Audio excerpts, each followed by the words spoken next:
सोमवार का व्रत कथा विधि। सोमवार का व्रत चैत्र वैशाख श्रावण मार्गशीर्ष कार्तिक मास में आरंभ किया जाता है। साधारणतः इस व्रत को श्रावण मास में आरंभ करें।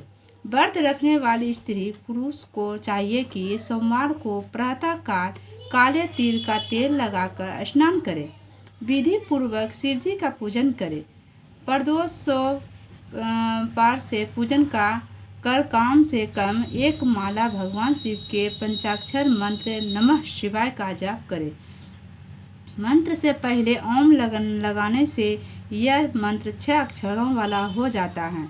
इस मंत्र का जप समस्त कामनाओं को पूर्ण करने वाला है। सोमवार का व्रत कथा आरंभ। एक नगर में एक साहूकार रहता था। उसके घर में किसी चीज की कमी नहीं थी, परंतु वह पुत्र न होने के कारण बहुत दुखी था। पुत्र की कामना के लिए वह प्रत्येक सोमवार शिव जी का व्रत और पूजन किया करता था तथा स्वयं काल मंदिर जाकर शिव जी के सामने दीपक जलाया करता था। उसके इस भक्ति भाव को देखकर एक समय माता पार्वती ने शिव जी से कहा, प्रभु, यह साहूकार आपका अन्य भक्त है, बड़ी श्रद्धा से आपका व्रत और पूजन करता है। आपको इसकी मनोकामना पूर्ण करनी चाहिए। यदि आप ऐसा नहीं करेंगे तो मनुष्य आपका पूजन तथा व्रत क्यों करेंगे।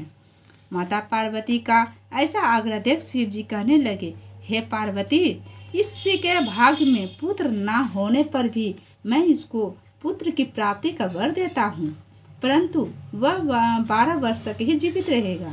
माता पार्वती और भगवान शिव का यह वार्तालाप साहूकार सुन रहा था। इससे उसको ना तो प्रसन्नता हुई और न ही दुख हुआ। वह पूर्व की तरह शिव जी का व्रत और पूजन करता रहा।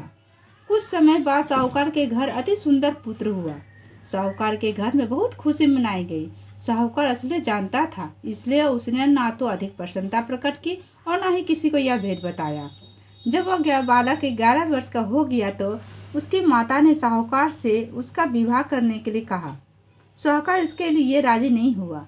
उसने बालक के मामा को बुलाकर उसे बहुत सा धन देकर कहा, तुम बालक को पढ़ने के लिए काशी ले जाओ और रास्ते में यज्ञ आदि शुभ कर्म करते हुए जाना। दोनों मामा भांजे यज्ञ करते, ब्राह्मणों को भोजन कराते तथा दक्षिणा देते काशी जी की ओर चल पड़े। रास्ते में एक शहर पड़ा। उस शहर में राजा की कन्या का विवाह था, परंतु जो राजकुमार विवाह कराने के लिए आया था वह एक आंख से काना था।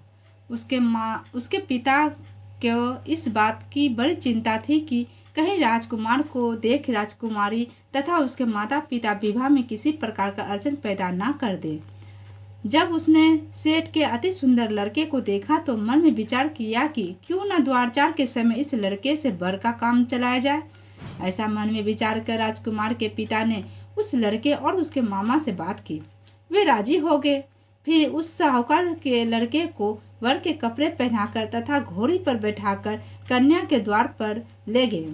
सभी कार्य बिना किसी विघ्न से पूर्ण हो गया। राजकुमार के पिता ने सोचा कि यदि विवाह कार्य भी इसी लड़के से करा लिया जाए तो क्या बुराई है। ऐसा विचार कर लड़के और उसके मामा से कहा, यदि आप फेरों और कन्यादान के काम को भी करा दे तो मैं इसके बदले आपको बहुत सारा धन दूंगा।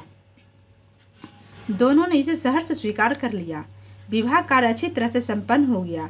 सेठ का पुत्र जिस समय जाने लगा तो उसके राजकुमारी के चुंदरी के पल्ले पर लिख दिया, तेरा विवाह मेरे साथ हुआ है, परंतु जिस राजकुमार के साथ तुमको भेजेंगे वह एक आंख से काना है। मैं काशी जी पढ़ने जा रहा हूँ। सेठ के लड़के के जाने के पश्चात राजकुमारी ने जब अपनी चुंदरी पर लिखा हुआ ऐसा पाया तो उसने अपने पिता को सारी बात बताने के बाद कान्हे राजकुमार के साथ जाने से मना कर दिया। राजकुमारी के माता पिता ने अपनी कन्या को विदा नहीं किया और बारात वापस चली गई। उधर सेठ का लड़का और उसका मामा काशी पहुंच गए। वहां जाकर उन्होंने यह करना और लड़के ने पढ़ना शुरू कर दिया। जब लड़के की आयु 12 साल हो गई, उस दिन उन्होंने यह रचा रखा था। लड़के की तबीयत खराब हुई, वह अंदर जाकर लेटा और उसके प्राण निकल गए। जब उसके मामा ने आकर देखा कि उनका भांजा मृत पड़ा है तो उसको बड़ा दुख हुआ। उसने सोचा कि अगर मैं अभी रोना पिटना मचा दूंगा तो यज्ञ का कार्य अधूरा रह जाएगा।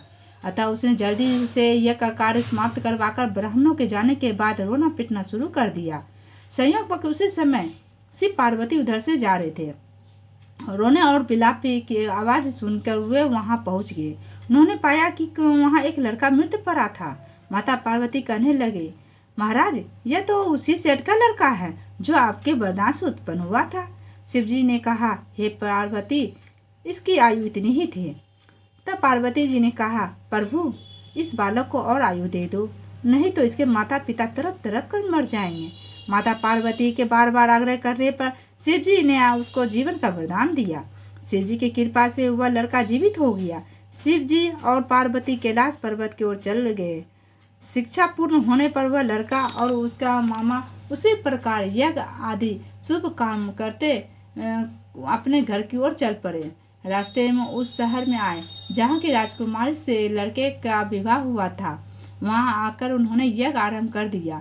उस लड़के का ससुर वहाँ के राजा ने उसको पहचान लिया और महल में ले जाकर उसकी बहुत से आवगत की तथा बहुत से दास दासियों सहित आदर पूर्वक अपनी पुत्री राजकुमारी और जमाई को विदा किया।